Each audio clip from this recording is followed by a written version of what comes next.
Willkommen bei Wonderworks Podcast, dem Ort, an dem Frauen ihre Stimme erheben, Geschichten erzählen und gemeinsam wachsen. Ich bin Sala Puschnik, Frau, Mutter, Hebamme, Mentorin und Wegbegleiterin für Frauen. In diesem Podcast sprechen wir über Mutterschaft, Weiblichkeit, Körperbewusstsein und die Kraft, die in jeder von uns wohnt. Über die Magie, die uns Frauen ausmacht. Hier erwarten dich tiefgreifende Gespräche, ehrliche Einblicke und Inspiration für deinen Weg als Frau. Egal, ob du gerade am Anfang stehst oder dich mitten in deiner Reise befindest.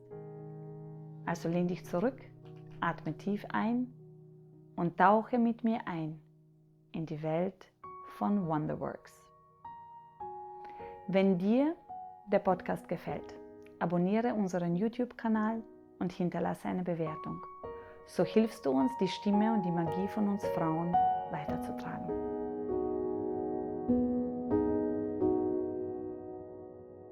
Heute dürft ihr einem Gespräch beiwohnen zwischen mir und Julia Ismailova.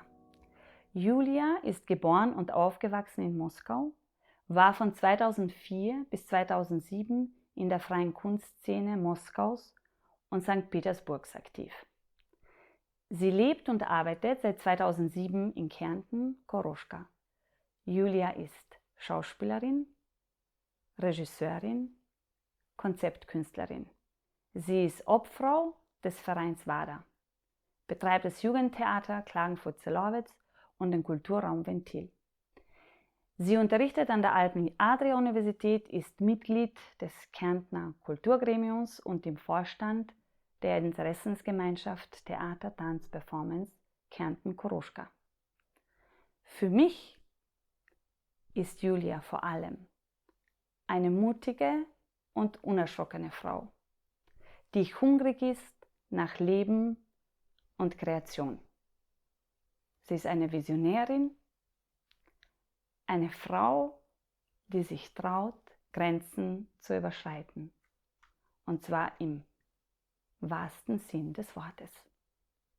Julia, bevor wir uns heute treffen, habe ich nachgeschaut, wann haben wir uns das erste Mal kennengelernt.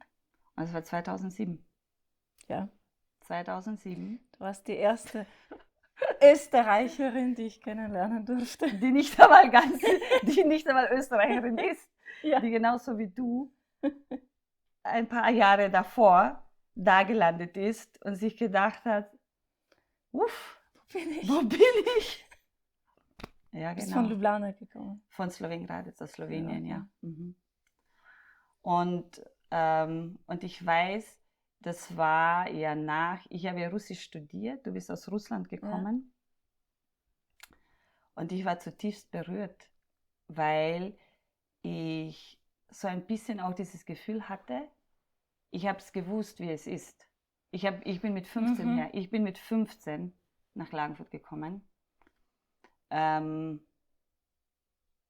Nicht, wie es bei dir war, weil du dich verliebt hast, sondern ich wollte einfach ins Ausland, ich wollte einfach in die Welt, ich wollte einfach weg. Und mit 15 damals als Ausländerin, so ein bisschen zweiter Klasse, wenn man aus dem Balkanbereich kommt, it was not always beautiful. Mhm. Also da habe ich gewusst, wie das ist, wenn man da zum Amt geht, wenn man da das Visa ansucht, wenn man jung ist, wenn man glaubt, dass man Deutsch gelernt hat in der Schule und dann landet man da und dann sprechen die anderes Deutsch, als man es in der Schule gelernt hat. Und dass man so ein bisschen verloren ist am Anfang einfach, bis man so den eigenen Weg findet und immer wieder tief ein- und ausatmet, um irgendwie da anzukommen. Und als ich das erste Mal bei euch war, hat es dich geflasht. Geflasht, ja genau. Es hat mich selbst in der Saison gedacht, holy shit, da ist so viel, was so groß ist in dem Moment und in deinem Fall war es ja so. Also du bist in Moskau aufgewachsen. Dann bin ich mit 22 in Kärnten gelandet, ohne Deutsch, hochschwanger, in der kleinen Wohnung meiner Schwiegermutter, meiner zukünftigen Schwiegermutter. Mhm. Und da haben wir dich gefunden, weil du Russisch Weil ich kannst. Russisch kannte, ja, genau. Du warst die einzige da in ganz Kärnten, glaube ich, Hebamme mit Russisch. Und das war mir wichtig. Ich wollte verstehen, was mit mir geschieht. Ich habe trotzdem nichts verstanden. Und die Geburt war dann letztendlich doch im Krankenhaus, weil es war einfach alles das zu war knapp. alles zu knapp. In welcher Genau. Schwangerschaftswoche warst du da, als du gekommen bist? Warte mal, also ich bin Ende Februar, Ende Februar bin ich gekommen. Ich bin im Zug von Moskau nach Wien. Ihr seid mit dem Zug Wir sind angereist. mit dem Zug gekommen. Ich bin im Zug 22 geworden. Und am 4. April habe ich Aki geboren. 1 Monat später. Genau.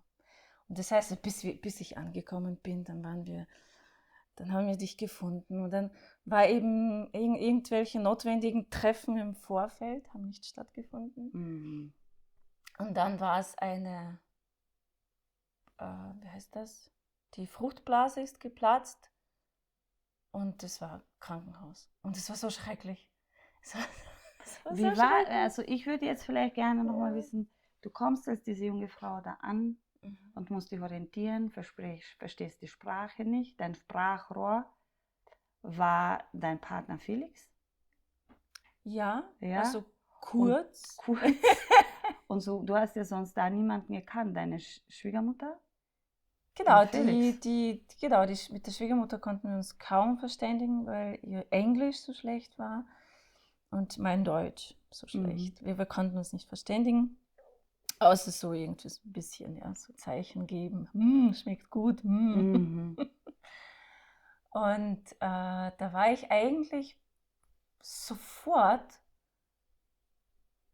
an der Uni in einem Deutsch für Deutschkurs. Ausländerinnen. Ja, genau. Ich glaube, es hieß sogar so. Ja. Jetzt heißt es anders. Ja, bei mir, ich habe für das ja dann Ausländer. auch gemacht, damit ich Deutsch lerne. Ich habe auch Deutsch, also das waren so Kurse Deutsch für Ausländerinnen. Mhm. Genau. Du warst noch vor der Geburt in diesem Kurs. Ich glaube, ich war Ja. noch schwanger, da habe ich den Test gemacht, weil es war ja so, ich bin hergekommen und dann war die erste Frage, es war schon ein langer Weg herzukommen. Mhm. Das ganze Visum, so ein Brautvisum kann sich keiner leisten, Mhm. also nicht wir Studenten. Mhm. Und dann war der Gedanke, ich studiere hier einfach. Das hat auch ewig nicht geklappt und dann zum Schluss war ich dann eigentlich als Schauspielerin eingeladen worden von Felix, genau. Aber trotzdem, um hier irgendwie Fuß zu fassen, war klar, Uni ist der Weg. Und um da studieren zu dürfen, musst du B2 haben. Und ich komme mit 0, mit nix Deutsch. Und mache irgendwie so einen Test, so Multiple Choice oder so, und rate einfach und komme in irgendeine Gruppe rein. Ich weiß nicht mehr, was das war, aber nicht der allererste Kurs, wo noch am Anfang die Deutschlehrerin, sag ich mal, die Lehrperson, in der ersten Stunde hat sie noch gemeint, Sie sind hier falsch. Sie können überhaupt nichts. Sie müssten eigentlich das ABC lernen. Genau, und ich habe gesagt, na, ich bleibe. Das war, glaube ich, dann auch, genau, und dann habe ich den Kurs besucht, da habe ich schon Aki gehabt, der Felix hat auf mich draußen gewartet. Das war dann schon nach der Geburt. Genau, das war kurz danach. Aber das versetzt mich jetzt, wenn wir darüber reden, noch einmal in die Situation, weil ich bin mit 23 schwanger geworden und hatte damals und war an der Uni, habe damals dann Russisch und Medienkommunikation studiert und hatte ein Studentinnenvisum. Und dann war ich schwanger mit einem Österreicher. Und dann war bei mir die Situation so, dass es geheißen hat, wenn er nicht genug Geld verdient, dass er mich erhalten kann, muss ich das Land verlassen. Und weil Studentinnenvisum und Kind kriegen, und es war schwierig. Und er war Student. Und da weiß ich, wie ich damals im Kreis gelaufen bin, so, wie kann ich das jetzt lösen, dass ich da bleiben kann? Sonst bin ich damals noch, das war dann schon Slowenien, nicht mehr Jugoslawien, und er ist da. Und dann ist Österreich zur EU gekommen. Und als Österreich zur EU gekommen ist, haben sie Gesetze geändert, so dass wenn du mit einem Österreicher verheiratet warst, konntest du da bleiben. Und dann haben wir ganz schnell geheiratet. Ja. Also die erste Hochzeit war eigentlich okay, und dann habe ich die Berechtigung, dass ich da bleiben kann, dass ich überhaupt ein Arbeitsvisum habe, weil sonst darfst du nicht arbeiten, und dass ich dann auch hochschwanger, also schwanger, und dann aber, ich bin mir vorgekommen wie Maria, die da hochschwanger ihr Stall sucht, und dann dann bin ich schwanger, vom Arbeitgeber zur Arbeitgeber, können Sie mich bitte anstellen? Ich habe ein Kind unter meinem Herzen, aber ich brauche eine Anstellung, damit ich dann Berechtigung habe, dass ich dieses Kinderbetreuungsgeld kriege. Hast du jemanden gefunden? Ja. Super. Aktion Super. Leben hat mich dann angestellt, dass ich dort arbeiten konnte. Ja. Ich war auch schwanger in der österreichischen Botschaft und habe meinen Bauch unter so einem Anorak meines Bruders versteckt und habe sehr gut gespielt. Die haben nichts mitgekriegt, weil es eigentlich schon verboten war, mich als Schauspielerin einzuladen. Mutterschutz. Weil du schon so hochschwanger warst. Ja. Und davor, wir haben es einfach nicht geschafft. Felix auch Student. Wir verdienen nichts. Mein erster Besuch hier, ich wollte eigentlich für 3 Monate kommen, um da alles kennenzulernen. Ich war noch nie da. Schon schwanger, aber ich musste mich aber dann trotzdem noch entscheiden. Das war eigentlich auch so eine Entscheidung, vielleicht kommt der Felix nach Moskau. Ist doch auch geil. Ja, genau, vielleicht teilst du mit mir, wie es dazu gekommen ist, dass du überhaupt von einem Österreicher hochschwanger da gelandet bist. Wie war das eigentlich? Felix war in Moskau. Felix hat Russisch studiert, hat Auslandsjahr in Moskau gehabt, an der Partneruni von der Alpen-Adria-Uni. Und er war auch schon Theatermacher und ich war auch schon Schauspielerin. Und so kam es, er hat sich so in Moskau die ganze freie Theaterszene angeschaut, genau. Und war auch unter anderem in unserem Theater gelandet. Wie hat dein Theater geheißen, wo du damals das war so ein, der hieß einfach nach dem Namen, der es geleitet hat. Theater von Kirill Ganin. Und der Felix, er hat sich angeschaut und es gab nur irgendeinen Kontakt über irgendein Festival in Wien. Da hat er schon jemanden gekannt, der unserem Team nahe stand. Das war so eine Verbindung. Und so kam es dazu, dass er in unserem Theater ein Engagement gekriegt hat. Da war ich aber nicht da. Da war ich gerade in Indien. Ich habe so ein halbes Jahr Visum geschenkt bekommen, weil ich war so auf der Suche nach dem Sinn des Lebens. Ich musste entscheiden, ob ich jetzt weiter an der Uni studiere oder was anderes mache, weil mir auf meinem Weg an der Uni wurden mir so Steine in den Weg gelegt, weil ich Interviews gab. Haha. Und hast du in Indien gereist? Ja. Oder warst du dort, um Theater zu machen? Nein, ich bin einfach gereist. Ich war dort privat unterwegs, als Rucksack-Touristin mit keinem Geld, mit einfach... Um dich zu finden. Ja. Das ist der beste Platz. Ja, genau. Suchen. Ja. Genau. Ich war unterwegs, ich war schon sehr viel in Varanasi, weil es sehr beeindruckend war. Aber sonst war ich so unterwegs mit der 3. Klasse, im Frauenwagen. Das ist immer super schön. Nun, und dann Fazit war, ich muss zurück. Nach Moskau. Ja, weil es war natürlich auch die Überlegung, viele Moskauer waren dort so permanent, vor allem Goa, so diese touristischen, es war eigentlich so regelrechte, so diese New Age Hippie-Bewegung. Viele Leute haben ihre Wohnungen in Moskau vermietet und haben sich dort ein gutes leisten können. Mhm. Und da hätte ich Jobs bekommen ohne Ende. Aber irgendwann war es klar, nein, das ist nicht für mich. Da finde ich mich nicht. Ich gehe zurück nach Moskau. Ich gehe zurück zu meinem Regisseur, der mir netterweise eben diese halbes Jahr Pause einfach gegeben. Bin nach 3 Monaten zurück. Und war entschlossen, weiter zu kämpfen an der Uni, dass ich fertig mache. Und da war ich wieder bei unserem Regisseur. Und auf einmal war da der schönste Mann meines Lebens, war mein Partner auf der Bühne. Genau, der Felix. Der Felix. Schön. Schöne Geschichte. Der Regisseur hat es sofort mitgekriegt, dass Was es da funkt. los ist? Mhm. Und hat uns die spannendsten Rollen gegeben. Mhm. Genau. Ja, und dann waren wir... Das heißt, und da auf der Bühne habt ihr euch dann verliebt? Ja. Ja. Genau. Dann war uns irgendwie klar, dass wir Kinder haben wollen. Das war eine bewusste Entscheidung. Es war,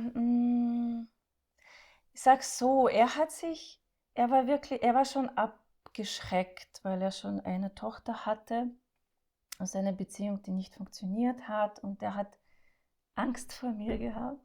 Mhm. Aber er hatte den gleichen Wunsch, aber so vorsichtig, so ängstlich, so hat sich nicht getraut. Und da musste ich nachhelfen.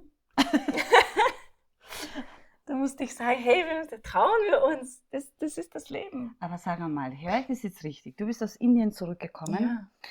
Du warst 22 oder noch 21 Noch eigentlich. 21, ja. Dann siehst du den Felix auf der Bühne, weißt für dich, weil so viele Jahre war er ja nicht da. Das war ja nicht lang. Das heißt, ging dann siehst schnell. du den Felix auf der Bühne, weißt, das ist Yes. dein König. Ja. Und ein paar Wochen später, probably, sagst du ihm, dass du dir wünschst, dass ihr Kinder kriegt. So ungefähr, ja, vielleicht ein paar Monate später. Also, ja. und wenn du heute darüber nachdenkst, wundert es dich, dass ihn das ein bisschen überfordert hat?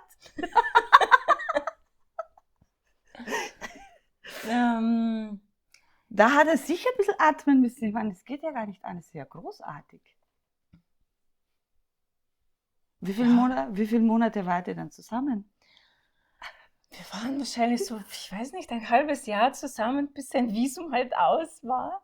Und dann habe ich ihn zum Zug begleitet, habe ihm gewunken, zum Abschied gewunken. Weil er und zurück bin zur Apotheke gegangen. Schwangerschafts- Test gekauft, ja. Und ich war schwanger. Hättest du das gespürt in dem Moment schon? Ja, deswegen bin ich zur Apotheke. Aha. Hast du mit ihm das schon kommuniziert?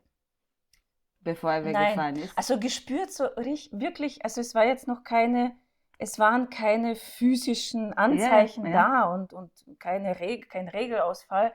Es war einfach so ein magischer Moment. So. Wow, also war deine Intuition. Ja. Also Intuition. Genau. Und dann, so wie er da war, in Radnik, habe ich ihn angerufen. Also wie viele Tage hat er gebraucht, weißt du, bis er von Moskau nach Österreich gekommen ist? Es sind zwei Tage, ja, 2,5. Und dann ist er angekommen und hast du ihn angerufen. Genau. Ja. Ja, es war alles sehr intuitiv. Und weißt du, wir haben es schon irgendwie vermutet, weil er hat so beim Abschied gesagt, Julia, er hat das noch ausgedrückt auf Russisch. Wir sprachen natürlich nur Russisch miteinander, weil ich konnte ja nicht Deutsch. Если пожар на палубе, звоните. Also wenn das Schiff brennt, ruf mich an. Und dann habe ich ihn angerufen ein paar Tage später und gesagt, das Schiff brennt. Und er hat sofort gewusst, ich bin schwanger. Ja, das war echt, wenn ich jetzt zurückdenke, es war wirklich sehr schön. Es ist ja wie im Film. Es war sehr magisch. Magisch, ja. So, und dann bist du in Russland und er in Österreich. Telefonieren war ganz gut möglich zu dem Zeitpunkt, das war kein Problem. Telefonieren war möglich, genau, da hatten wir beide noch Festnetz. Es hat was gekostet, aber es war möglich. Er in Radnik bei Hermagor, ich in Moskau. Und es stand überhaupt nicht zur Debatte, irgendwie Abtreibung oder naja, okay, bist halt schwanger, tschüss. Es war einfach ganz klar, dass wir ein Team sind und wir haben jetzt die gemeinsame Entscheidung zu fällen, ob wir jetzt in Moskau, Ob er nach Moskau kommt oder ob Österreich? ich nach Österreich komme. Dann haben wir geschaut und abgewogen in Moskau. Das Leben war schön, aber sage ich einmal jetzt nicht viel Platz, weil also das Leben dort ist sehr teuer und das war eben die Wohnung meiner Mutter. Da hätten wir nicht so viele Möglichkeiten gehabt. Ja. Und dann war okay, ja, dann war die Entscheidung gut, passt dann halt, egal wo, wir werden einfach glücklich sein. Und dann kommst du nach Österreich. Ja. Und dann hat es wirklich noch so lange gedauert, bis ich tatsächlich am Ende der Schwangerschaft hergekommen bin. Und ihr habt euch dazwischen gar nie gesehen? Bist du dann nach Österreich? Obwohl einmal bin ich nach Österreich gekommen. Das war so, er hat gesagt, ja, du musst dir aber erst einmal anschauen, vielleicht hast du es über alles da. Das heißt, Schau's dir einmal an. warst du da. Einmal war ich da, schon schwanger am Anfang der Schwangerschaft. Und die wollten 3 Monate Visum. Gekriegt habe ich nur 30 Tage. Der Beamte in der österreichischen Botschaft, der war total, der war so ekelhaft, so hochnäsig und hat gefragt, was wollen sie bei uns ohne Deutsch? Weil ich ja noch kein Wort konnte. Und ich so, ja, Felix besuchen. Ich kann Deutsch lernen. Na, 30 Tage. Ja, und es war schön. Es war ein Kulturschock. Da war ich beim Polenta-Fest in Nötsch. Habe ich zum ersten Mal in meinem Leben diese Sirene, Feueralarm, genau, am Samstag erlebt. Ich habe mich total erschreckt. Und wir haben aber auch gleich sofort Theater gespielt. Schon in der Zeit? In diesem ersten Monat stand ich schon in Österreich auf der Bühne. Ich habe Russisch? Nein, ich habe was im Dialekt, was auswendig gelernt, ohne zu verstehen, was ich einfach nur so wie ein Lautgedicht. Und in dem Stück haben wir einfach aufgearbeitet, den Prozess herzukommen, dass ich da, ja, wie irgend so ein komisches Tierchen, was Exotisches angesehen werde, in diesem Geiltal oder von den Beamten, die glauben, ich kann nie Deutsch lernen oder so. Und dann hast du Kärnten gesehen und gesagt, du kommst her. Na, dann habe ich den Felix wieder gesehen. Und das ist halt dir egal gewesen, wo ihr seid, Hauptsache du bist mit ihm zusammen. Ja, das stimmt, ja. So war das. Und dann bin ich weggefahren. Es war sehr rührend. Wir haben beide so geweint. Bin mit dem Zug weggefahren. Wie alt war Felix zu dem Zeitpunkt eigentlich? 23. Ja. Oder schon 24. Also wir sind nicht weiter auseinander. Und dann bist du wieder zurückgefahren? Musste ich wieder zurückfahren. Ich wollte nicht. Also am liebsten wäre mir, ich wäre einfach da geblieben. Hätte ich mir und dem Aki im Bauch sehr viel Stress erspart. Und dann war ich... War es dann eigentlich überhaupt sicher, nachdem das so lange gedauert hat, ob du in Österreich gebären wirst oder in Moskau? Das war unsicher. Das war nicht sicher, deswegen habe ich in Moskau die ganzen notwendigen Untersuchungen alles gemacht, damit ich in Moskau auch, damit die Versicherung, wenn ich dort gebären muss, damit die Versicherung das auch bezahlt. Es war teilweise skurril. Das Leben dort ist total anders, ja. Ich war ständig unter oder über irgendwelchen Grenzen, Empfehlungen.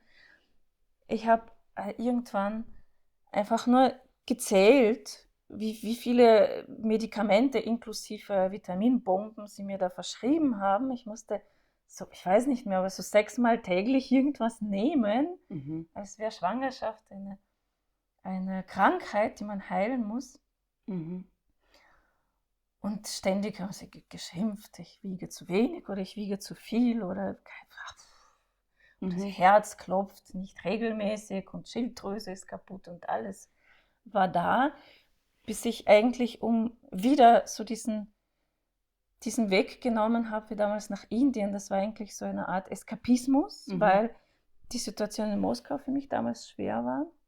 Und da bin ich ans Meer gefahren, ganz allein, mit einem Zelt für ein paar Wochen, um einfach mit dem Kind da zu sein. In Verbindung zu kommen. Und genau, und zu spüren, ich bin gesund und wir werden es schaffen. Wo warst du dann am Meer? Am Schwarzen Meer. Am Schwarzen Meer. Genau, da gab es so ein, jetzt fällt mir das deutsche Wort nicht ein Naturschutzgebiet, genau, wo so Hippies gezeltet haben.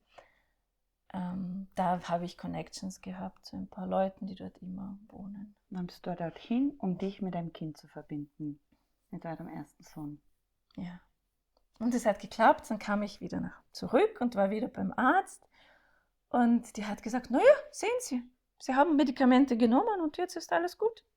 Das heißt, man muss selber Auszeit am Schwarzen Meer. Ich habe nichts genommen, aber ich weiß, dass alles gut ist.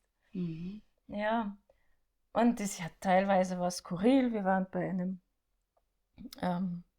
so einem Leiter von, weiß nicht, Gebärstationen im Krankenhaus, ein Mann. Wie war das? Wie ist die Situation in Russland damals gewesen im Krankenhaus? Wenn du als so junge Frau auch. Ganz schrecklich. Also ich sag dir, wie dieser Mann uns belehrt hat, so eine Runde von schwangeren Frauen. Er hat uns erzählt, wir sollen froh sein, dass wir im Krankenhaus gebären dürfen, weil in Kirgisien, früher in der Sowjetunion, in Kirgisien, da haben Frauen am Boden gehockt und die Männer haben sie mit Stöcken geschlagen, damit sie den Schmerz nicht spüren. Solche Geschichten. Und das Mann, weiß nicht, hat eine Frau gefragt, irgendwas wegen Schmerzen. Hat gesagt, du machst so. Wenn du Bus fährst, machst du so. Dann kann dir niemand deine Energie entziehen. Es war so skurril, dieser Typ. Eine eigenartige Geburtsvorbereitung, würde ich sagen. Ja. Hat das Zuversicht in dich gebracht? In Bezug auf Geburt?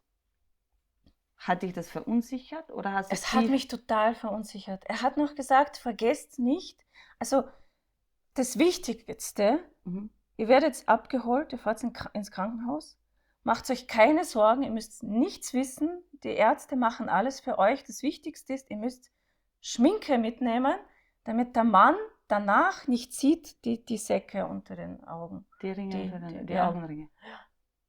Und das hat mich total verunsichert. Ich dachte, es hat mich geärgert. Ich habe ihm auch gesagt, dass ich das für Blödsinn halte. Und dann habe ich mich auch unbeliebt gemacht in diese Runde. Aber okay, es war dann auch eigentlich das letzte Mal, dass du dort warst. Dass ich dort war. Und im Vergleich zu dem jetzt, wie es in Russland war, dieses Ankommen im Krankenhaus oder belehrt zu werden über die Geburt, wie war es für dich, als du das erste Mal in Klagenfurt dann in die Klinik gegangen bist? Ich war zum ersten Mal in Klagenfurt bei einem Frauenarzt. Und das war total entspannend, weil er hat einfach gesagt, es ist alles perfekt, alles wunderbar. Und wie habt ihr dann in Englisch kommuniziert? Kann mich gar nicht erinnern. Auf jeden Fall, auch wenn es nicht Englisch oder der Felix war dabei und hat übersetzt. Ja. Aber das hat Ruhe in dich hineingebracht. Ja. Genau, und das ist so wichtig. Es ist also die Schilddrüse ist ein bisschen kaputt und ich nehme jetzt Medikamente. Aber damals war es, glaube ich, wirklich, diese Sicherheit zu gewinnen durch Kontakt mit dem Kind, zum Beispiel, wie auch immer. Ja, genau. Ich hätte auch beten können und die Sicherheit holen. Genau, also das ist, glaube ich, so eine Kraft. Das hat eine Kraft. Also würdest du sagen, dass du dann vor der Geburt da, auch wenn das alles so turbulent war und eure Zeit einfach so turbulent war, dass es trotzdem dann einmal ausatmen war, auch wenn du in einem fremden Land warst, weil du als gesund gesehen wurdest, weil du als die wahrgenommen wird, die das kann? Es war als zuerst einmal tatsächlich eine große Erleichterung, klar, weil es war ja der Weg, es war jetzt nicht nur die Schwangerschaft, es war bis zuletzt nicht klar, ob ich das Visum bekomme, ob ich das Kind tatsächlich, und wenn das Kind jetzt in Moskau auf die Welt kommt, wenn es eine Frühgeburt wird, was dann? Dann muss ich noch so einen krassen bürokratischen Weg gehen, dass das Kind, also dann würde dem Kind ja österreichische Staatsbürgerschaft nicht automatisch gegeben. Das hätte alles noch mehr verkompliziert und deswegen war es erst einmal die große Erleichterung so gelandet. Und nachdem das so turbulent war davor, wie viel Idee oder Gedanken hast du dir dann tatsächlich überhaupt darüber machen können, was kommt jetzt unter der Geburt auf dich zu, was ist Geburt, was ist das für eine Kraft, was passiert unter der Geburt? Gar nichts, gar nichts. Es war wirklich es war mir klar, was ich da jetzt in diesen komischen Kreisen da lerne, dass man sich schminken muss. Es ist ein Blödsinn. Das verwirrt mich nur und macht mir eigentlich Angst, weil mir wird die Verantwortung für den Prozess entzogen und den Leuten übergeben, zu denen ich kein Vertrauen habe. Und ich kenne viele schreckliche Geschichten aus russischen Krankenhäusern.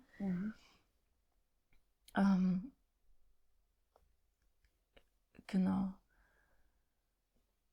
Und ich hatte eigentlich, ich weiß nicht, es war einerseits einfach klar, irgendwie, ich war gut in Kontakt mit dem Baby. Es war so ich habe gewusst, grundsätzlich läuft alles gut. Aber als ich dann tatsächlich im Krankenhaus war, ich hatte null Ahnung, was passiert, was ich tun soll. Ich war total verkrampft.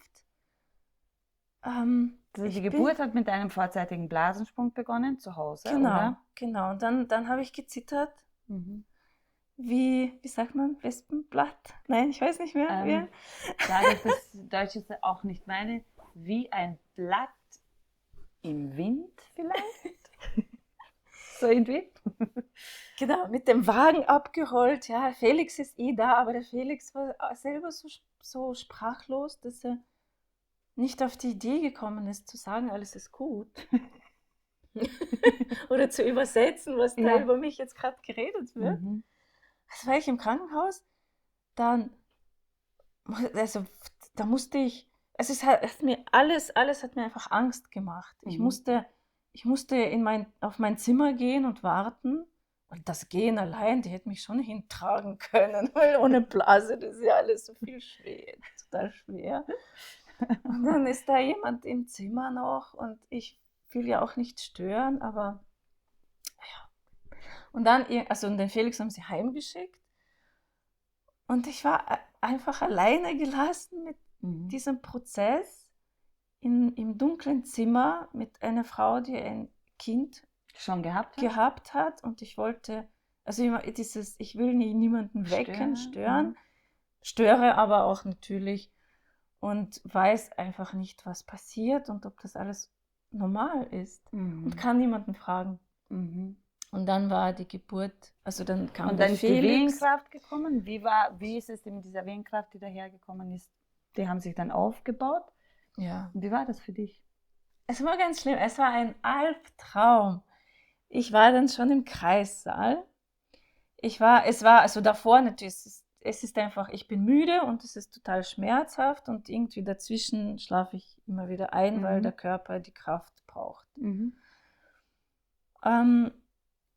im Kreissaal, da war schon, der Felix war da, er ist zum vereinbarten Zeitpunkt gekommen, was sie ausgerechnet haben. war da und hielt meine Hand Mhm. und hat nichts gesagt. Und ich habe nichts verstanden. Und die Leute um mich herum haben irgendwas geredet und ich habe mir vorgestellt, Mhm. es läuft alles aus dem Ruder. Meine Vorstellungskraft Fantasie. ist meine Mhm. Fantasie, genau, ist mit mir durchgegangen. Ich habe Mhm. mir vorgestellt, ich sterbe und sie beraten schon, die Not-OP, was weiß ich.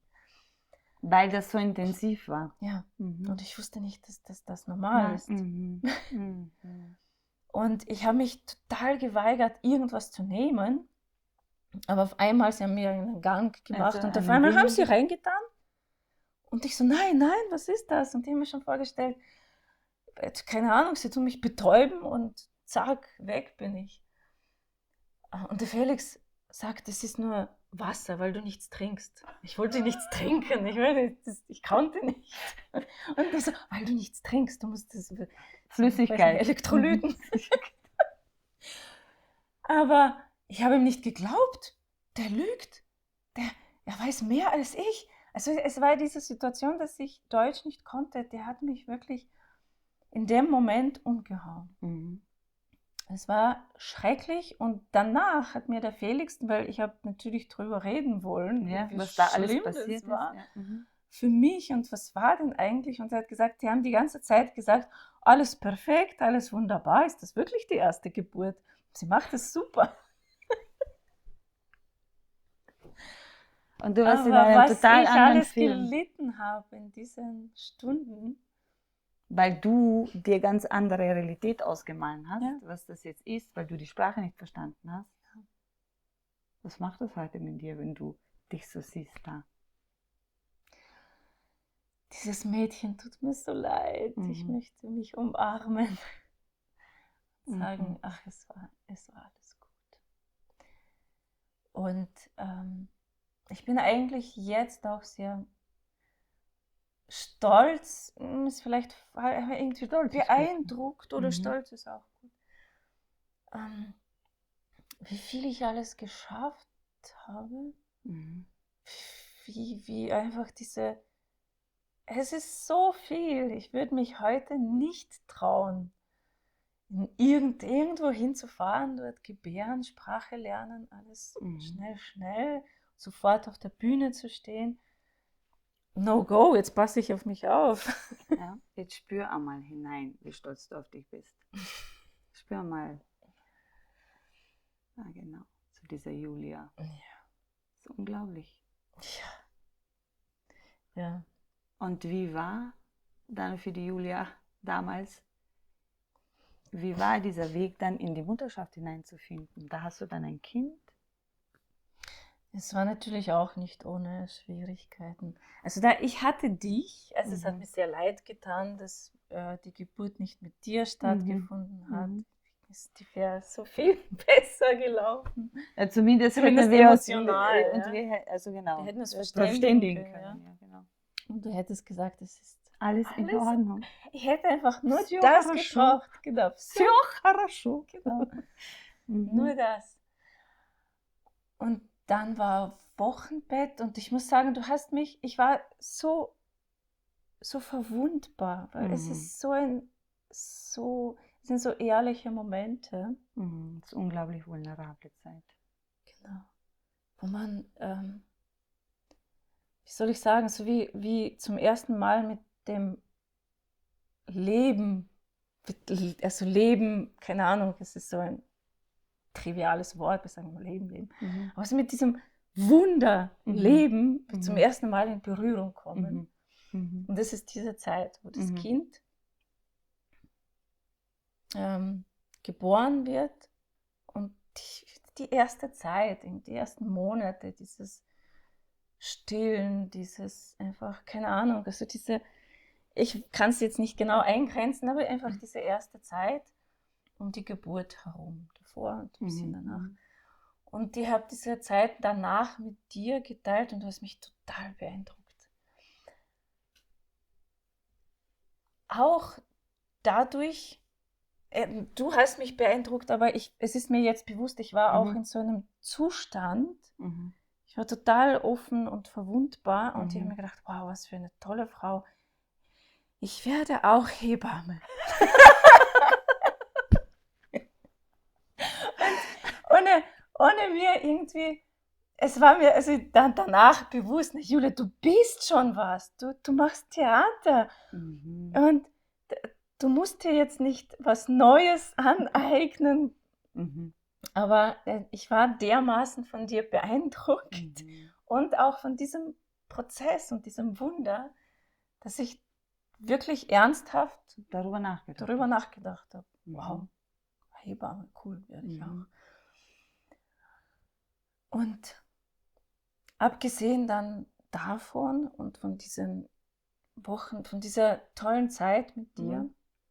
du hast gezeigt, wie Aki ins Wasser kommt. Und ich hatte noch so Ideen mitgebracht aus Moskau.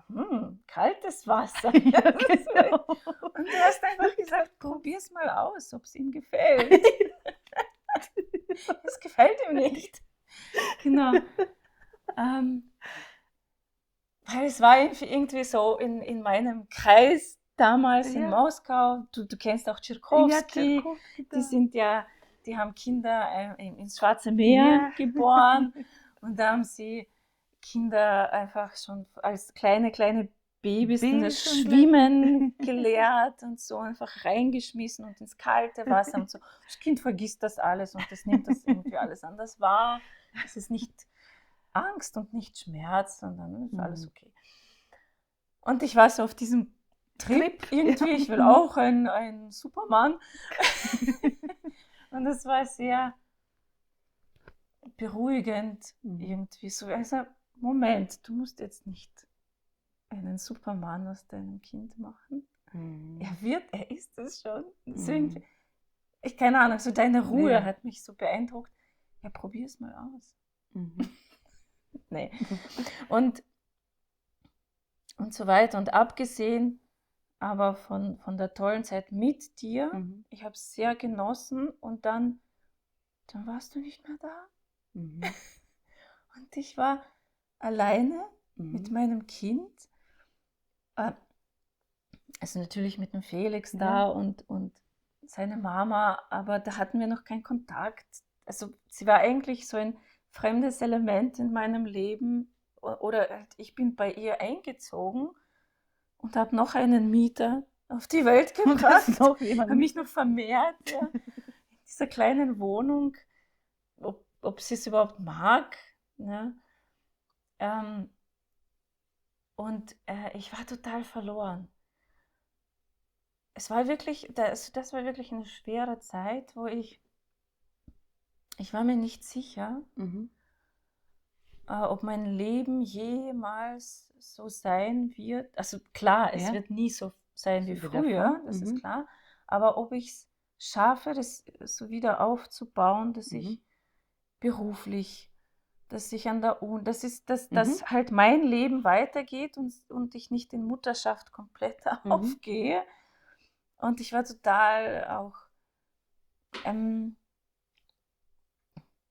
eifersüchtig oder so oder keine Ahnung, so neidisch, weil Felix ging arbeiten. Er wurde engagiert für irgendwelche Projekte und hat gespielt.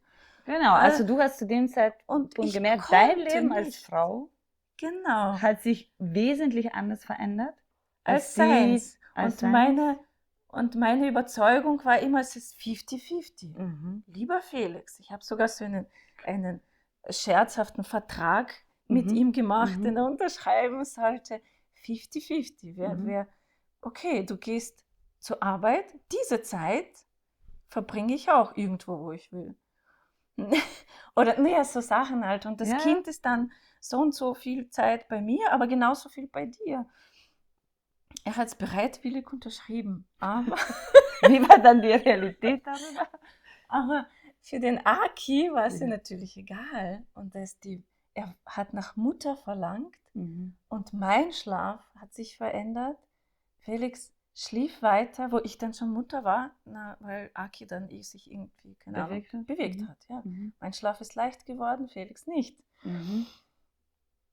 Und natürlich so, klar, 50-50, ein großer, schöner Wunsch und wir haben es versucht, aber ja, das kann man ja dem Kind auch nicht aufzwingen. Ja, und wie war diese Realität für dich damals, von Frau in diese Mutterrolle hineinzugehen und zu erkennen, nicht nur, also wie hättest du diesen Kontext nicht nur in deinem persönlichen Aspekt, zum Beispiel mit dem Felix, wie kann 50-50 funktionieren?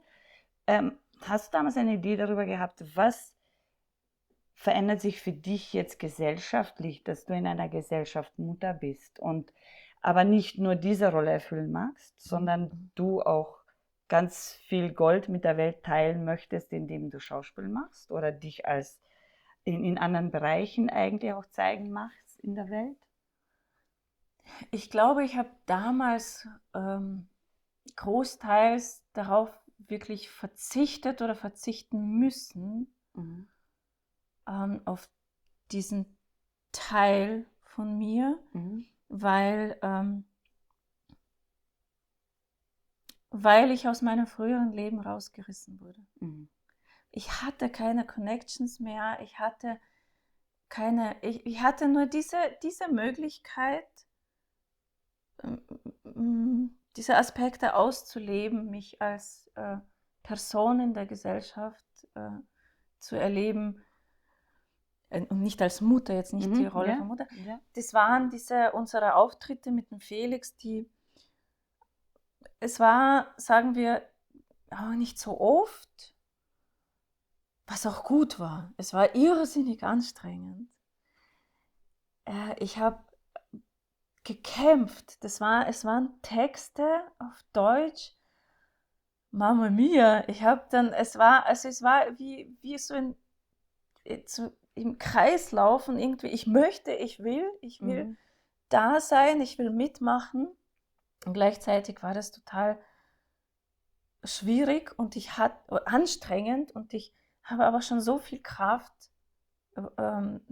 da fürs Kind gebraucht, für dieses Muttersein. Ja. Und dann mein Auftreten in der Gesellschaft sozusagen, ja, es war, ich weiß nicht, das war irgendwie jetzt ganz anders, als wenn ich zu Hause in Moskau gebären würde. Da war diese Mutterschaft einfach gleich dabei, irgendwie. Also ich habe hier quasi mein Leben neu angefangen als Mutter. Genau. Also deswegen ist es schwer zu sagen, wie es vorher wäre. Ich kann es jetzt sagen, weil meine Kinder schon groß sind. Jetzt trete ich eigentlich anders auf. Also jetzt werde ich als Julia wahrgenommen und nicht als Mama oder Frau von Felix. Das kam noch dazu, auch aufgrund von sprachlichen Barrieren, aufgrund von, weiß nicht, dass ich Frau bin. Ich war in diesem künstlerischen Kontext, Metier, genau, war ich oft einfach die Frau von Felix. Wir haben versucht auch gemeinsam dagegen anzukämpfen, weil es waren irgendwie, ja, wir machen gemeinsam ein Projekt und dann kommt die Presse und dann steht in der Zeitung Felixstraße.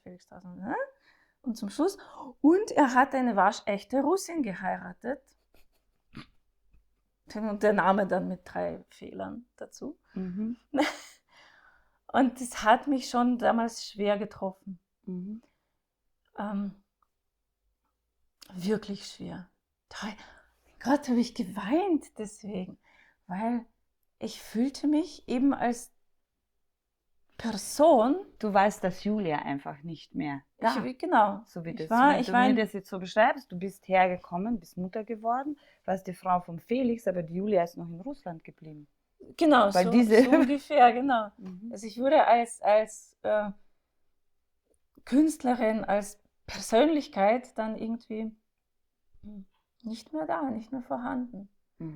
Da war ich in in einem Rollenbereich war ich die Mama, die Frau, die weiß nicht, so da in unserer wunderbaren Familie, ja, was sehr schön war. Aber da gab es noch einen Aspekt, wo ich auch gern, weiß nicht, irgendwelche Wünsche hätte, war mir nicht irgendwie vergönnt. Aber es hat auch dann gar nicht eigentlich lang gedauert, bis dann die Tochter auf das war ja alles sehr knapp beieinander alles. Maya war dann sie ist 2009 geboren, 2 Jahre später. genau, ist er, Jeffy. Mhm. Genau. Maya, ja, es war mein Namenswunsch für das Kind, aber er hat jetzt seine eigenen Wünsche und ist seit 2 oder mehr Jahren schon Jeff. Und er. Wirklich? Das wusste ich gar nicht. Du hast einen Transgender-Sohn. Ja. Ich habe eine Transgender-Tochter. Ja, die Kaiser kenne ich. Das wusste ich gar nicht. Das berührt mich jetzt zutiefst. Das heißt, sie wurde durch dich geboren und durfte sich dann noch einmal gebären und den Weg zu sich selbst finden. Ja. Wie war dann die zweite Geburt? Da konntest du schon eigentlich Deutsch? Ja. Ich konnte sehr schnell Deutsch. Ich habe es in 2 Semestern wirklich geschafft, B2 zu machen und an die Uni zu kommen. Und dann war die zweite Schwangerschaft da, die war tatsächlich auch ein Wunder und eine Überraschung und wunderschön und wir haben uns sehr gefreut. Und es war auch wieder so, aber jetzt können wir es einfach entspannt angehen. Ja, so schön. Und dementsprechend war es so schön. Ich musste, es ist wirklich so viel wert, wenn du einfach nur diese Sicherheit hast und keine Leute in weißen Ärztemäntel, die dir sagen, irgendwas entspricht nicht der Norm, sondern es ist einfach alles erlaubt und die Norm, das ist relativ. Das heißt, die Schwangerschaft durfte ganz ruhig verlaufen. Und dann hast du aber damals eine Entscheidung getroffen, dass du zu Hause gebären magst? Ja. Wie kam dann diese Idee eigentlich? Das war ja auch schon die Idee beim ersten? Die Idee beim ersten Kind war schon da. Es ist, glaube ich, bei mir eigentlich, es ist vielleicht dem medizinischen System in Russland geschuldet, dass ich nichts damit zu tun haben wollte, weil ich Erfahrungen mit russischen Krankenhäusern gemacht habe und auch Freundinnen hatte, die schlechte Erfahrungen machen durften. Und von einer Freundin ist die Tochter gestorben im Krankenhaus nach der Geburt und es hat sie so traumatisiert und es hat sie mit mir geteilt. Das hat mich dann auch so traumatisiert. Genau, und es war für mich einfach klar, Hausgeburt ist dann, genau, dass das einfach so persönlicher ist. Und, ja. Wie hast du dich dann als Frau mit dieser Kraft konfrontiert erlebt bei der zweiten Geburt? Das war ganz anders, das war schön. Es war nicht minder schmerzhaft. Es war nicht minder intensiv, ja, die Geburt ist unglaublich intensiv. Mindestens genauso intensiv. Es war, ich weiß nicht mehr, ja, es war länger als die erste, ein paar Stunden länger, aber es war natürlich auch dadurch, dass es die zweite war, auch von Anfang an klar. Und es war jetzt keine Fruchtblase geplatzt, sondern einfach, ich habe es gespürt. Ich bin in der Früh aufgestanden, habe mir noch gedacht, der 9. Mai, hoffentlich nicht heute. Und dann habe ich schon gespürt, dass es heute sein wird. Ich wollte nicht an dem Tag, weil es der Tag des Sieges in Russland ist und das würde mein überaus patriotischer Vater und wollte, Julia, du musst sie Victoria nennen. Nein, Papa. Nein. Da bin ich aber beleidigt. Also aus solchen Gründen bitte nicht heute, dann kommt es heute. Und wie war es dir dann möglich, diese Kraft zu konfrontieren? Da war deine Hebamme bei dir, der Felix war bei dir. Ja, und der Aki war da und meine Schwiegermutter, sie waren alle da. Zu Hause in Hermagor. Und ich bin das also es war jetzt so, also ich habe darin jetzt eine aktive Rolle gespielt. Sage ich bin das angegangen. Und bei der ersten Geburt muss ich sagen, man hat mich hingebracht, man hat mir einen Venenweg gemacht, man hat mich getestet, man hat so. Und du hast die Sprache nicht verstanden. Und ich habe nichts verstanden Land. und genau, und dann jemand hat mein Kind gewaschen und nicht ich. Und so Sachen. Und da war es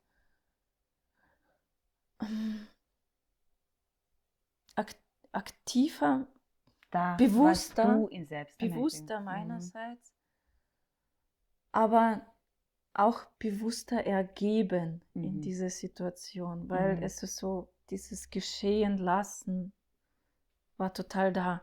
Weil ich glaube, bei der ersten, da wollte ich mehr kontrollieren. Da hast du geschafft, mehr Kontrolle abzugeben beim zweiten Mal. Und genau, aber bewusst, weißt du, das ist eigentlich so eine weitere Stufe von Kontrolle. Lebst du diese Situation öfters noch in deinem Leben, wenn du deine Projekte machst, wenn du als Künstlerin durchs Leben gehst, dass man auch versucht, dass man in dieser Energie auch ist, dieser Energie, dass man etwas gebärt, weil jedes Theaterstück, jede Rolle, die du erarbeitest, ist eine Geburt, die du da hinlegst. Und eigentlich ist es die gleiche Energie, glaube ich weiß es nicht, das frage ich dich jetzt, dass du eine Rolle erarbeitest, aber letztendlich geht es dann um ein Loslassen von dieser Rolle, damit du diese Rolle mit der Welt teilen kannst. Wie würdest du das sehen? Es ist auf jeden Fall so, dass ich jetzt im jetzigen Alter und mit meiner jetzigen Erfahrung viel entspannter bin. Ich möchte um nichts auf der Welt noch einmal 20 sein und nicht einmal 30, weil ich war so verkrampft. Es war mir so wichtig, perfekt zu sein in all diesen Sachen als Mutter und als Schauspielerin und das genialste Theaterstück auf der Welt zu schaffen und die Welt zu verändern und so weiter, dass ich massiv darunter gelitten habe, weil ich diesen Ansprüchen nie entsprochen habe und auch teilweise so eine komische, kleine, so Eifersucht-Geschichte, nicht klein, nein, sie war ganz groß eigentlich, so eine Konkurrenzgeschichte zu meinem Mann aufgebaut habe. Also, der ist ein cooler Schauspieler, der hat so tolle Ideen. Ich habe ihn so auf so ein Podest immer gestellt gehabt, ganz hoch, damit ich gar nicht ankomme dorthin. Und er kann alles, er schafft alles und ich nicht. Und das hat noch mehr gereizt, dadurch diese ganzen Wahrnehmungen, weißt du, so der Felix Strasser und er hat eine Russin geheiratet, also diese öffentliche Wahrnehmung, die wir dann geschafft haben zu verändern. Jetzt treten wir auf jeden Fall so auf als als gleichberechtigtes KünstlerInnen-Paar. Und das hat sehr viel mit auch damit zu tun, dass ich mich einfach nicht mehr so, dass ich mich nicht mehr so stresse und dass ich viel mehr zulasse. Und das ist auf jeden Fall so ähnlich wie bei der Geburt.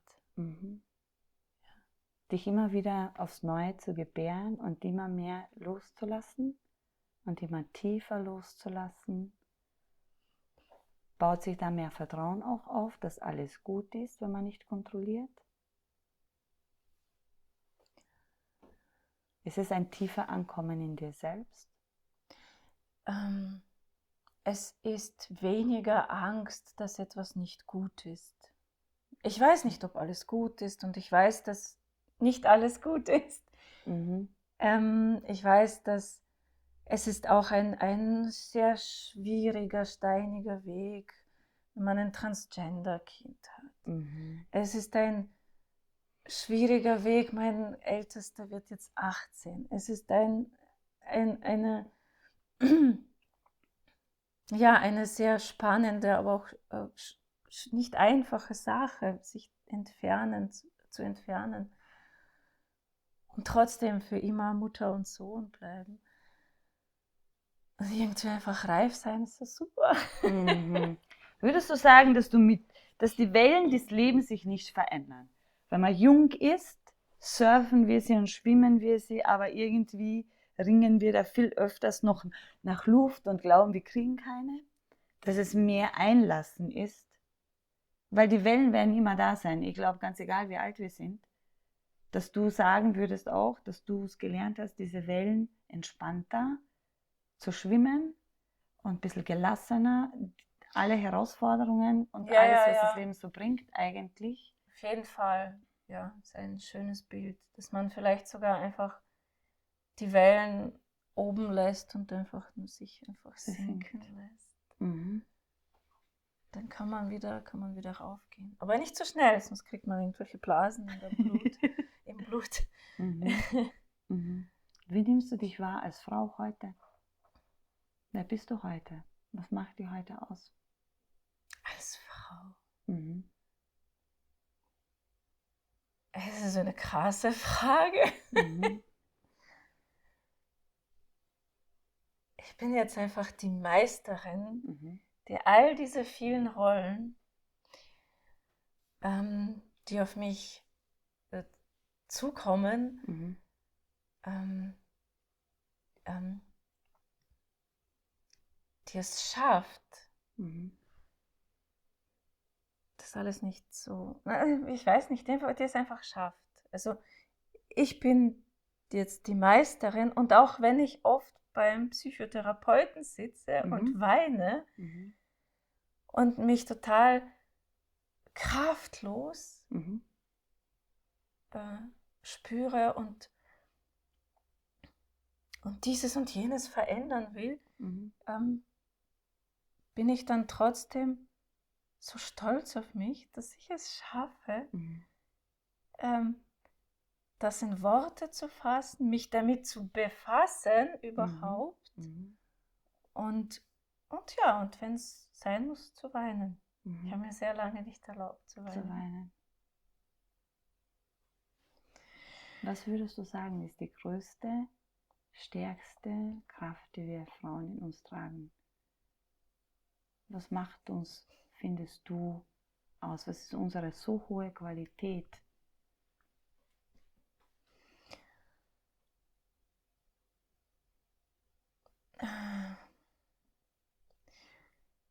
Es ist schwierig zu sagen, ohne irgendwie in Vergleich zu kommen mit Mhm. Männern, aber ich will auch nicht in dieses Vergleich, weil ich weiß nicht, wie es ist, ein Mann zu sein. Eben, ich glaube, dass Es wir ist das. einfach, muss man nicht vergleichen. Ja, genau. Und mir kommt vor, ich kam und ich komme durch Schwangerschaften, durch Gebären, durch Blutung sogar. Ich weiß Mhm. nicht, dass Ja. man Mhm. das so, dass ich immer wieder mit dem Tod Mhm. Mhm. konfrontiert Ja. werde oder mich damit auseinandersetzen Mhm. muss. In einer sehr tiefen, ich weiß nicht, in so einer Weise, die ich glaube, die geht nicht nur allein über das Mentale, über das Nachdenken über Leben und Tod. Es passiert, wenn man einfach, keine Ahnung, wenn man das spürt, ein Leben in sich wachsen und Mhm. man gebärt es und man weiß, es ist endlich und das ist so eine Ebene, mit der ich als Frau Mhm. zu tun habe. Würdest du sagen, so, danke, danke, ich finde es total schön, wie du die Worte dafür gefunden hast. Das ist einfach immer wieder, also dass es unser Dasein ist im Vergleich zu einem männlichen Aspekt, zu einer männlichen Energie immer wieder, also wir müssen einfach so oft loslassen, Wir müssen immer in Kontemplation gehen. Wir können einen Schritt nach vorne machen, aber es ist immer ein Loslassen in uns. Wir können Leben geben, aber wir müssen es auch loslassen. Und wir sind, wenn wir im Zyklus sind, eigentlich Monat für Monat, zyklisch bauen wir unsere Schleimhaut auf und dann lassen wir es wieder los und sterben in uns hinein mit der Periodenblutung und ziehen uns auch zurück und sind immer in diesem zyklischen Dasein. Und ich finde, wenn man die Transitions der Frau eigentlich so im Laufe des Lebens, wiederholt sich das in unserem Leben, im ganzen Leben eigentlich, von jungen Mädchen bis Mutter werden, bis dann vielleicht nicht Mutter werden, andere Projekte gebären, aber diese Fruchtbarkeit und Gebären, also ich würde jetzt nicht sagen, dass eine Frau, sie darf sich heute entscheiden, auf diesem Fleck der Erde, ob sie Mutterschaft eingehen will oder nicht, aber man kann auch andere Sachen gebären und dann wieder in die Perimenopause, Menopause gehen und sich da noch einmal wandeln und eigentlich unsere Fruchtbarkeit loslassen, die wir einmal loslassen. Und die Natur zwingt uns dazu und wir haben keine Wahl, sondern wir haben die zwei Möglichkeiten, entweder mit da eine Weisheit darin zu sehen oder die hohe Qualität, die uns ausmacht, oder dagegen anzukämpfen und sagen, das will ich nicht. Und das sehe ich zum Beispiel auch heute, und das würde ich auch als Qualität der Frau bezeichnen, diese in sich hineinsterben, loslassen, was du jetzt gerade gesagt hast. Und wir können richtige Künstlerinnen darin werden, glaube ich, uns darin zu üben, weil was uns allen auf dem Planeten eigentlich eins ist, dass wir tatsächlich einmal den Körper verlassen werden. Also wir müssen das loslassen, was uns ausmacht, zum Teil, und dass wir Frauen das ganze Leben lang eigentlich das üben. Dass wir uns eigentlich auf das letzte, auf die letzte Rolle vorbereiten, auf unser letztes Theaterstück eigentlich, was wir dann hinlegen. Und wir müssen uns mit dem Tod und wir müssen uns mit dem eigentlich immer in unserem Leben eigentlich auseinandersetzen, im Vergleich zu dem, wie ein Mann eigentlich auf dieser Welt eigentlich durchs Leben geht. Was natürlich auch zyklisch ist, aber ich weiß nicht, wenn man das könnte man so grafisch zeigen, so und so. Sind Mann und Frau. Obwohl natürlich, oder so sagen wir, sind auch Zyklen, aber anders. Anders. Dieses Rausgehen und dann immer wieder reingehen. Und das kannst du immer besser? Ja, das kann ich immer besser. Ich nehme mir jetzt alle Zeit der Welt, ich habe mir auch mein Leben so eingerichtet und ich bin so stolz drauf. Ich habe mein Leben so eingerichtet, dass ich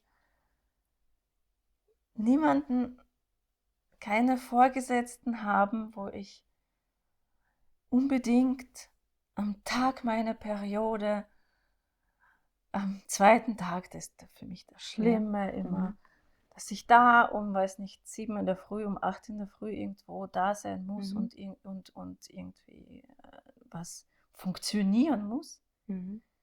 Ich lasse los und ich merke erst jetzt, dass ich es eigentlich schon damals hätte machen können. Aber die Frage ist, hättest du das machen können? Hast du das vorgelebt gekriegt? Hat dir das jemand gezeigt? Nein. Dass das eine Kunst ist, dass das Kunst der Frau ist und die im Loslassen. Nein, hättest du mir es damals gezeigt, Sarah,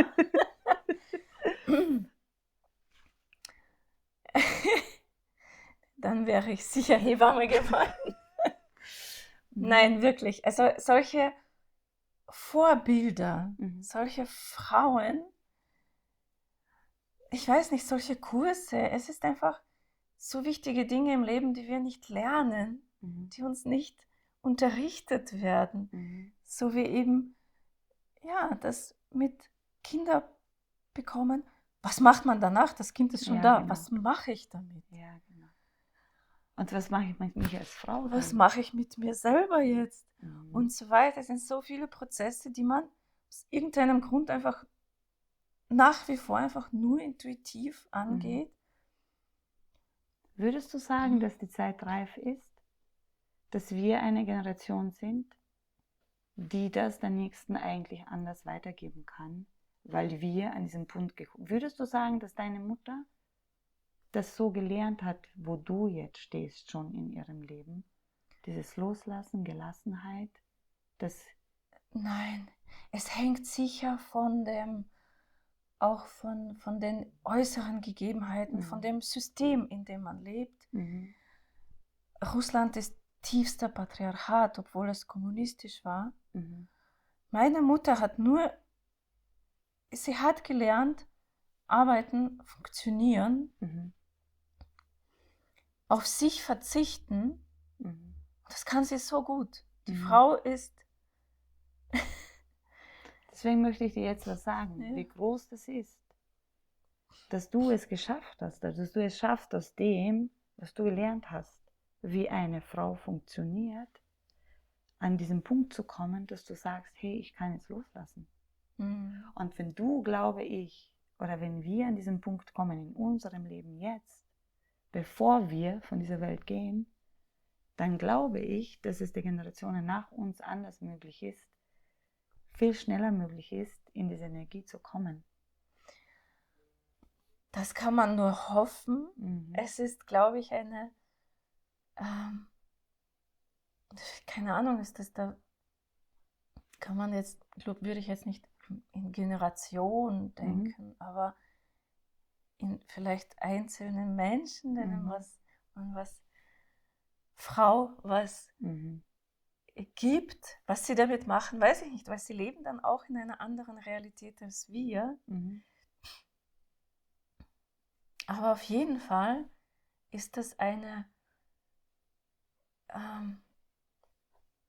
also ein großer Schatz, den man teilen möchte. Und es ist ein Prozess, den ich zum Beispiel mit meinen Kindern, meine Teenager-Kinder,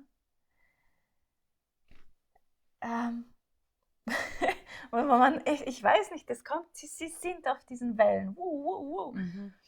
Und wir als Eltern oder ich als Mutter vor allem, bin da, um zu sagen, es ist alles gut. Lass los. Ich weiß ehrlich gesagt nicht, ob sie das... hängt natürlich vielleicht auch mit der Rolle der Mutter zusammen. Aber ich weiß, ich kann es vorleben und sie können damit was anfangen, wenn sie wollen. So. Ja, das kann man nur vorleben, ich weiß nicht, so das zu unterrichten quasi, das kann man nicht. Nein. Das wäre auch verschult und auch zu sehr in so einem, wieder in diesen Normen gefangen sozusagen. Weil das hat man, in der Sowjetunion hat man ja sehr wohl den Leuten beigebracht, ich möchte damit sagen, die haben ja ganz genau gewusst, was richtig ist und was falsch. Und das ist da, wo man heute teilweise nur den Kopf schütteln kann. Aber so viele Menschen glauben noch daran, sozusagen. Ich weiß nicht, bis 36,6 ist die normale Körpertemperatur. Ab 38,5 muss man Ibuprofen nehmen. Weißt du, solche komische ich glaube so, ich glaube, dass dieser Weg nach Österreich und dich da als Frau zu entfalten, dich da als Mutter zu entfalten, dich da als Künstlerin zu entfalten, dich da als Frau zu spüren, vielleicht viel mehr Freiheit und Möglichkeit deiner eigenen Entfaltung als Frau gegeben hat. Ich glaube, heute würde eine andere Julia bei mir sitzen, wenn du in Moskau geblieben wärst, probably. Wahrscheinlich. Es ist auf jeden Fall so. Es war aber auch für mich ein Aufatmen hier von Anfang an, weil ich mich in dieser Moskauer Realität schon sehr als Frau eingeengt gefühlt habe und da war ich auf permanenter Revolution. Das ist anstrengend.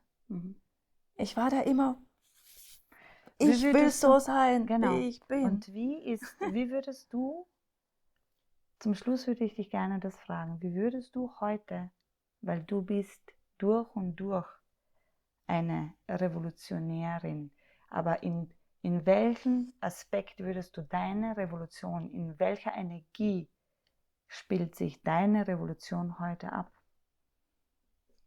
Ja, in diesem Loslassen. Danke. Danke. Und fühlt sich das, macht es Angst? Was? Macht es Angst? Macht das Loslassen Angst? Nein, überhaupt nicht. Nein, ich glaube, es gibt mehr Geborgenheit. Einfach loslassen. Umarmung.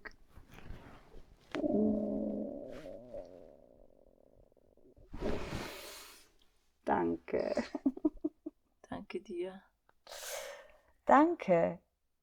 Wenn dir der Podcast gefällt, abonniere unseren YouTube-Kanal und hinterlasse eine Bewertung. So hilfst du uns, die Stimme und die Magie von uns Frauen weiterzutragen.